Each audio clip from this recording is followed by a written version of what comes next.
Hello students, now welcome back in statistic video. Today we are covering our chapter 2 and its name is collection of data. अभी हम लोगों ने last video में singular noun पढ़ा, मतलब statistic का एक सिंगुलर फॉर्म पढ़ा. तो उसके अंदर मैंने आपको अलग अलग स्टेजेस दिखाई कि फर्स्ट स्टेज क्या है, थर्ड स्टेज क्या है. तो उस हिसाब से आपको मैंने एक्सप्लेन किया कि हमारी जो पूरी बुक है वो इन्हीं स्टेजेस में पूरी कवर हो जाएगी. तो उसमें जो फर्स्ट स्टेज थी वो क्या थी? कलेक्शन ऑफ डाटा, कि हम कलेक्ट करेंगे कैसे डेटा.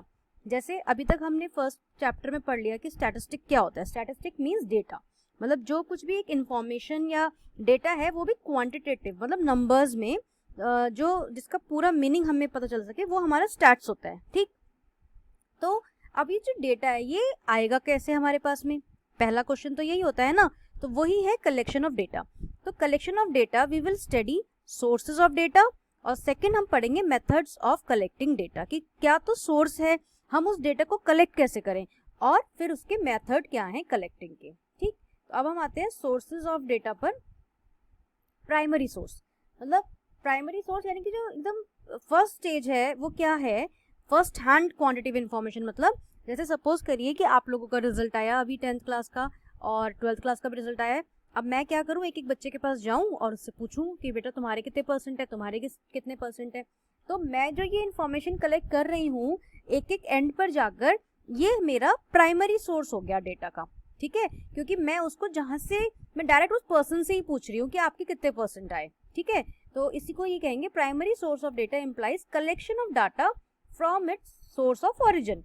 मतलब मैंने उस डायरेक्ट उस सोर्स ऑफ ओरिजिन, मतलब जहां जिस बच्चे के नंबर आए हैं मैंने उसी से पूछ लिए, तो वो क्या हुआ? वो हमारा प्राइमरी सोर्स हुआ. ठीक, it offers first hand quantitative information related to your statistical study. और वो मुझे एग्जैक्ट बता देंगे कि मैम मेरे 90% आए, मेरे 86% आए, तो वो क्वांटिटेटिव इंफॉर्मेशन मेरे पास में कलेक्ट हो जाएगी.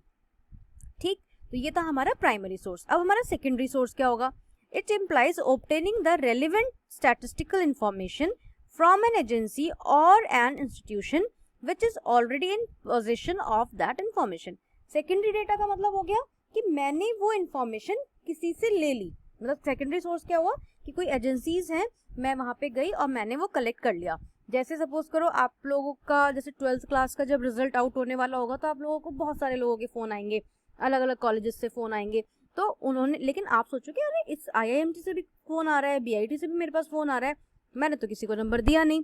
तो उनको वो नंबर कहाँ से मिला होगा? उनको वो नंबर मिला होगा जो 12th क्लास के स्टूडेंट्स के जिनके पास पूरे डेटा रहता है, फोन नंबर्स रहते हैं, उन लोगों से उन्होंने वो डेटा उठाया. तो वो क्या हो गया? सेकेंडरी सोर्स ऑफ डेटा हो गया. क्लियर? अब हम पढ़ते हैं कि हमारा प्राइमरी डाटा क्या होता है.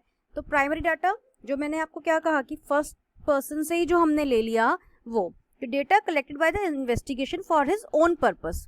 ठीक है, कि मतलब हमें अपने ओन पर्पस के लिए डेटा कलेक्ट करना है और डायरेक्ट हमने उसी पर्सन से जाके पूछ लिया कि अब सपोज करो मुझे किसी का ब्लड सैंपल चाहिए था, मैंने उसी से जाके पूछ लिया कि भाई तुम्हारा ब्लड सैंपल क्या है बताओ. उन लोगों ने मुझे बता दिया कि हमारा इतना इतना है, तो मैंने पर्पसली उन लोगों से ही पूछ लिया. तो for the first time from beginning to end, मतलब ये डेटा क्या हुआ?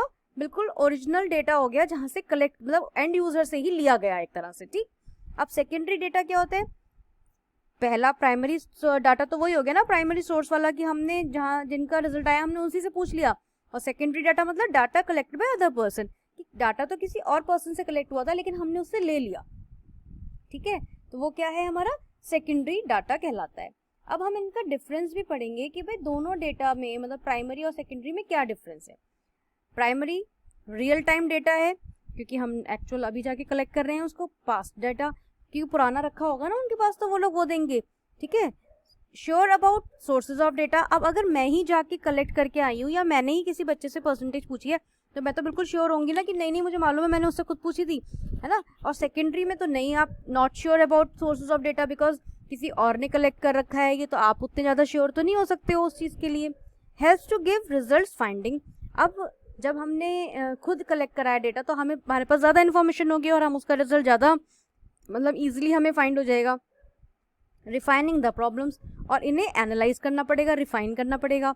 Costly and time consuming process. हाँ, प्राइमरी डेटा थोड़ा कॉस्टली और टाइम कंज्यूमिंग तो है ही, क्योंकि अगर हमें सर्वे भी करवाना है एक एक के घर जाके तो ये थोड़ा कॉस्टली भी पड़ेगा और टाइम भी लगेगा।